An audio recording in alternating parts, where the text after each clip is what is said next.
Will you really stand in Parliament, though, and vote against these tax cuts?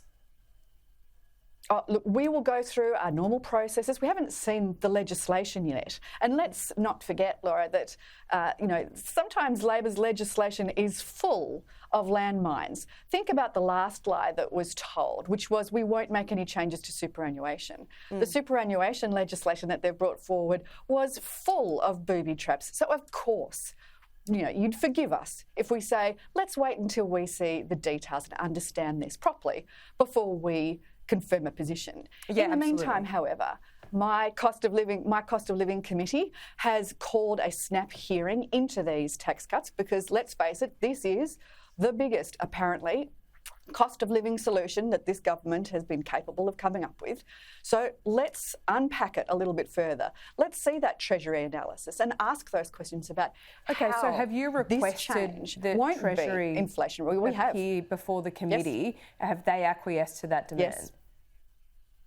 The letters go out today. There will be letters to Treasury and to others so that we could better unpack the implications of this change, of this reversal of a commitment to the Australian people.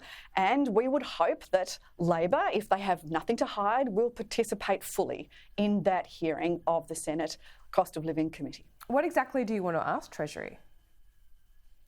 Well, I'd like to know exactly when they were charged with the task of unwinding stage 3 tax cuts, because let's face it, just last Monday, Anthony Albanese was still looking Australians in the eye, saying that their position hasn't changed. By Tuesday, it had changed. There is no way that the work that had been done by Treasury could be done in such a short space of time. Well, this has been on the cards for a considerable period of time. On top of that, we want to understand how it cannot be inflationary. Will, in fact, inflation stay higher for longer?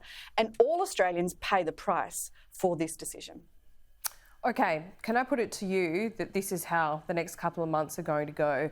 You and your colleagues will be out there in the next couple of weeks trying to inflict maximum political damage, highlighting Anthony Albanese's lie, saying that you'll come up with an alternative plan before the next election. You want more people to be better off. You don't want to see class warfare, but you'll stand in that parliament before July and wave these tax cuts through, put up amendments. If they fail, you'll ultimately vote for it. Laura, you know that the Coalition have always stood for lower and simpler taxes. That's what the personal income tax plan was all about.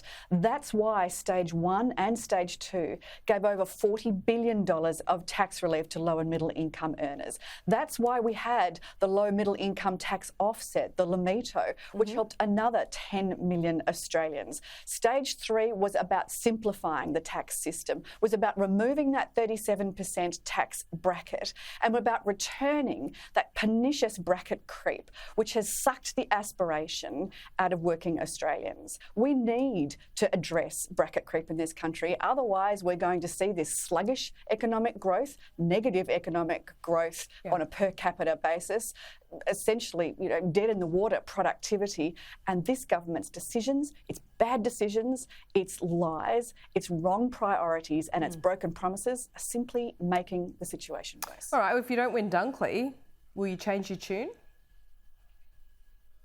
This has nothing, from our perspective, has so little to do with Dunkley. Dunkley has to do with a fantastic candidate that we have down there and the very popular local mayor, Nathan Conroy, who is like an embodiment of the people of Dunkley, a great migrant story, a young family who he himself is struggling from the rises in the cost of living. So he has enormous empathy for the people down there. But we do know that clearly this decision to lie to the Australian people, to backflip on a promise, is a political decision. It's not an economic one. And that's what we'll uncover from Treasury on Monday at the Cost of Living Committee. Do you think people care, though, if they're getting more money?